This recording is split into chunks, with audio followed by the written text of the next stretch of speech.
Roma,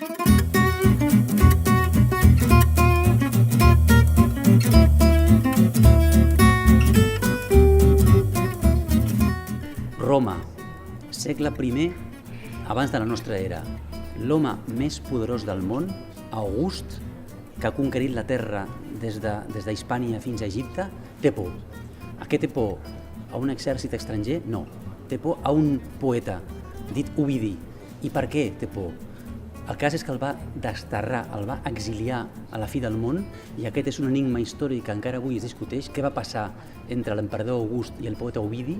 I a la meva novel·la, Amor contra Roma, ho explico. Explico que Ovidi va ser el primer poeta a la història que va cantar el plaer de la dona, l'orgasme femení, i això va estar a punt d'enfonsar l'imperi.